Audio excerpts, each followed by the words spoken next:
નમસ્કાર મિત્રો, સ્વાગત છે તમારું આપ સૌની સહિયારી ચેનલ ગુજરાતી સાહિત્ય વિદ નિકુંજ ચેનલમાં. હું નિકુંજ પર આપ સૌનું તહે દિલથી સ્વાગત કરું છું. મિત્રો, આજના વિડીયોમાં ચર્ચા કરવાના છીએ કે જ્ઞાન સહાયકોને લંબાવવાની માંગ ઉઠી છે, જ્ઞાન સહાયકોને કામ કરવાની માંગ ઉઠી છે, એટલે પરિપત્ર જાહેર કરવામાં આવે છે. શું છે પરિપત્રમાં તમામ વિશે વાત કરીશું.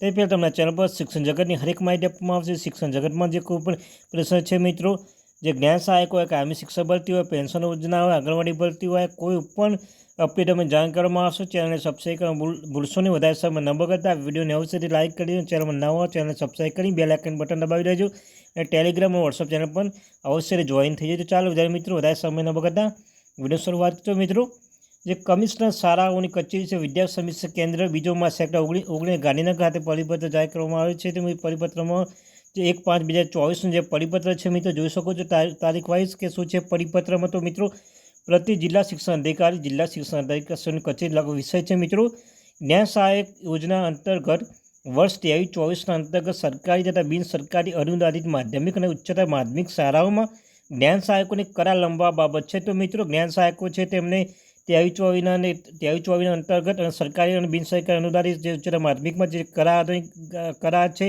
કરાર લંબાવવા બાબત માટે પરિપત્ર જાહેર કરવામાં આવ્યું છે અને કહેવામાં આવ્યું છે 23-24માં સંદર્ભ 1-2 અને સરકાર તથા બિન સરકાર અનુદાનિત માધ્યમિક શાળાનો વર્ગ તેમજ સંદર્ભ 3 અને સંદર્ભ 4 સરકારી બિન સરકારીમાં જે જ્ઞાન સહાયકો છે કરાર 4-5-2024 સુધી કરાર અત્રે સૂચના આપવામાં આવે છે અને તે ઉનાળુ વેકેશન 9-5-2024 થી 12-6-2024 સુધી જાહેર કરવામાં આવી છે. તે બાબત ધ્યાનમાં લઈને આપણા જિલ્લા નિયંત્રણ હસ્તકની તમામ બિન સરકારી અનુદાનિત ઉચ્ચતર માધ્યમિક શાળાઓમાં જ્ઞાન સહાયક કરારનો સમયગાળો 8-5-2024 સુધી લંબાવવા અંગે સૂચના આપવા અંગે કાર્યવાહી હાથ ધરવામાં આવે તે જણાવવામાં છો. મિત્રો, ઉનાળુ વેકેશન આવ્યું છે. ઉનાળુ વેકેશનમાં જે જ્ઞાન સહાયક કરાર છે, કરાર લંબાવવા બાબતે જે પરિપત્ર જાહેર કરવામાં આવે છે. તો મિત્રો, અવશ્ય રીતે તમારે શું કહેવું છે, કરાર આધારિત લંબાવવો જોઈએ કે ના લંબાવવો જોઈએ, અને તે અમારે કોમેન્ટ્સમાં તમે અવશ્ય જણાવજો. Thank you very much.